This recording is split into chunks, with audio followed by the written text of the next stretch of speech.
She was so happy and anticipated the day to come. That day, Princess Mira got dressed and the prince came to the palace, and Mira and her sisters were presented to the prince. He went towards them and took Keisha by the hand and said she is the one he wants. Mira's heart broke. Her father, the king, said that his first daughter is the one he was given for marriage, and when he asked who, he said Mira, and Mira looked at him, and he said to her that he thought she was a man dressed in a woman's clothing.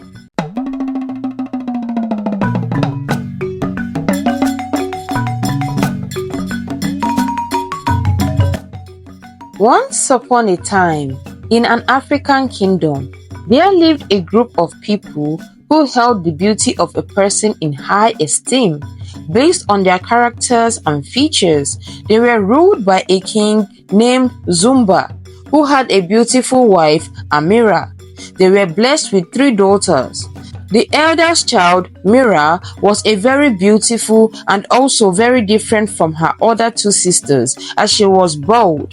While her beautiful ebony skin shone very bright, so did her head, as it bore no hair. Her other 2 sisters were different from her and had no respect for her, and usually mocked her. They wondered how a princess who was to ascend the throne after their father passed would be the one without hair. They teased her, asking if she wasn't a man, and these words usually broke her heart. Not only did her sisters tease her, but the entire village mocked her for being bald. She would be seen crying in her chambers, and her mother would try to console her, telling her that they were jealous of her and wished they were her.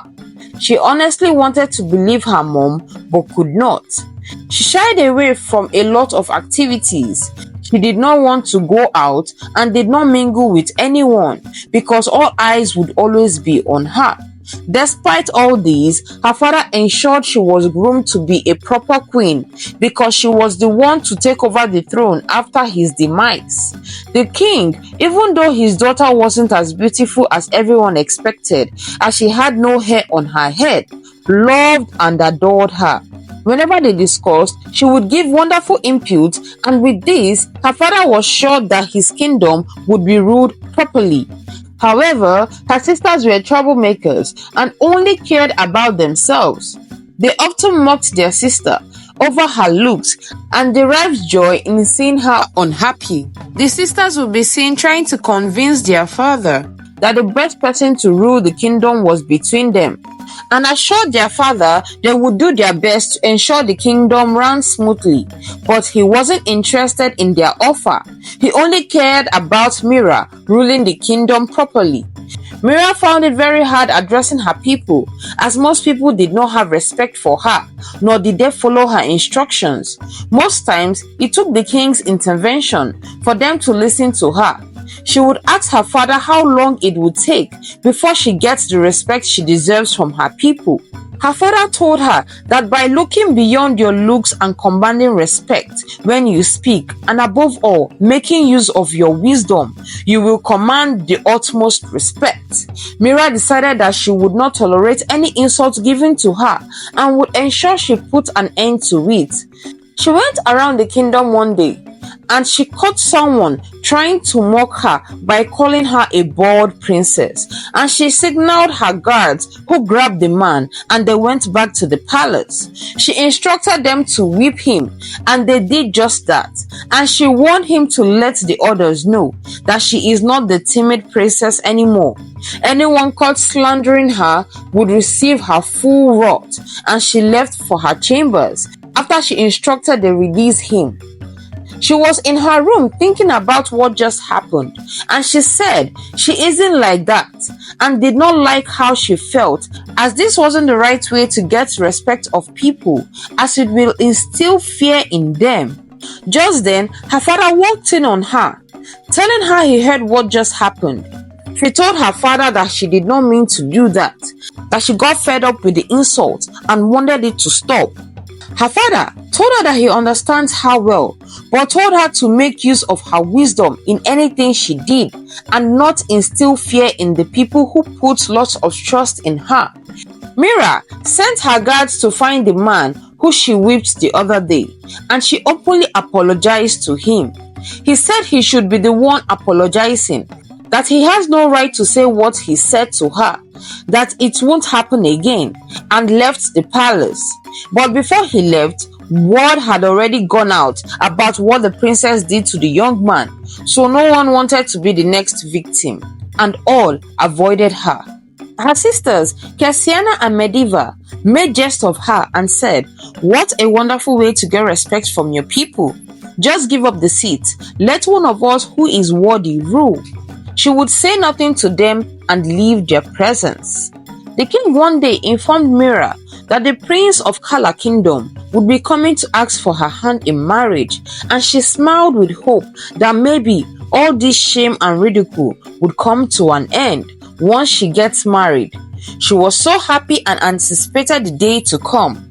That day, Princess Mira got dressed and the prince came to the palace, and Mira and her sisters were presented to the prince. He went towards them and took Keisha by the hand and said she is the one he wants. Mira's heart broke.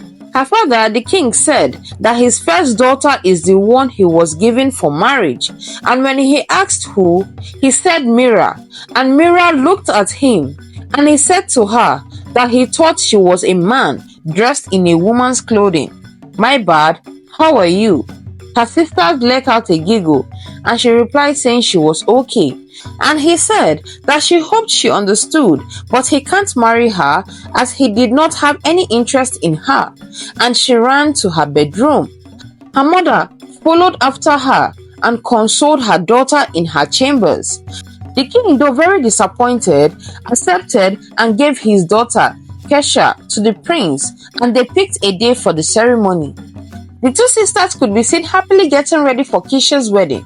And when Mira offered to help, they teased her saying, "We don't need a man's input," and she would leave them. Mira, in her despair one day, decided to leave the palace in disguise and left to an isolated spot where she sat to have a good think. She met an old woman who struggled to carry her items because of her deformity. She helped the woman to her home, and she saw she had a wonderful family waiting for her, and they queried her as to why she left without any help.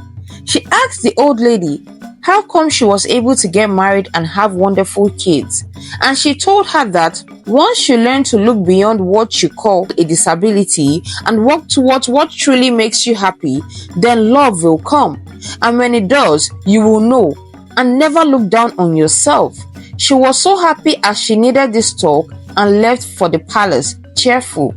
She would be seen in a very cheerful mood and assisted her father in giving counsel to elders who came for advice. Her father and mother took great notice of her change in attitude and asked her if everything was alright, and she said yes, she has learned to love herself. They were happy about this, but Keisha and Mediva still teased her, saying she was chosen by the crown prince of Kala, the greatest kingdom of all, as they all knew the kingdom to be a wealthy one. The king wanted their kingdom to merge by the crown prince, marrying their crown daughter, the princess, so they would form a formidable force, but that can't happen. Kesiana went to her father and asked him to make her the crown princess so she can make that happen, since the prince already made his choice, but he wasn't interested and said that her sister's right won't be given to her because of the prince's choice. Her sister would tell her that she will go live in the palace of Kala and have the maidens at her beck and call. Normally, Mira would walk away, but she told her that she should spend less time thinking about how she would buy lovely clothes and shoes and have maidens at her beck and call, but invest in knowledge so she would make a great queen, and give your king great advice so he doesn't run into the arms of another, and left her stunned as she couldn't say another word. The day for the ceremony came and everything was going well, and as they were all seated, a well-dressed man came close to where Princess Mira was and said she was so beautiful and couldn't keep his eyes off her. She thanked him for the compliment, and as she was about to take her leave, she noticed he held her arms and beckoned her so they could go outside to talk. She obliged him as she wasn't so interested in the occasion, and they got talking. He introduced himself as Prince Kedi, that he is the brother of the prince getting married to his sister, and she bowed and greeted him properly. He smiled and said, "I have never seen a princess so humble." He said he was meant to come the day his brother picked a bride, as he was meant to pick a princess to marry. But he knew that most princesses were rude, and he did not want someone who would give him a bad attitude. But seeing her and the way she carried herself, he is impressed. She responded saying, "Well, you don't always judge based on what you have heard. And also, even if you see, you don't judge someone based on their look, but by their character." He said, "Wow, such wise words." He said, "I already like you. Why not we take this relationship further by asking you to be my queen?" She said, "What a lovely gesture, but you still don't know me." He said there was nothing left to know, as I have seen and found what I want in you. You're so beautiful and unique, and I love that about you. She thanked him so much, and as she was about to leave, he asked what she was afraid of, that she should give him a chance. She turned and said, "Well, I have a lot to lose, but I will give your proposal a thought and get back to you soon."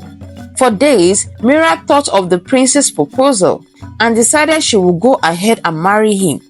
She notified her father about the situation, and he was so happy for her. A few days later, he came back and she accepted his proposal, and the day was fixed for the wedding. On the day of the occasion, just as they arrived, they announced him properly, saying the crown prince of Kala Kingdom has come to ask for their daughter's hand in marriage. And they were puzzled because they were sure the crown prince married their daughter about a month ago. The tension was already in the air, and when Prince Kedi walked in and introduced himself as Prince Kedi, the crown prince of Kala, that his brother was the second son who his father begged to marry one of the sisters because he wasn't interested in marrying a princess because he thought they were all alike. But Princess Mira has shown him otherwise, and he truly loves her for who she is because she is beautiful and unique.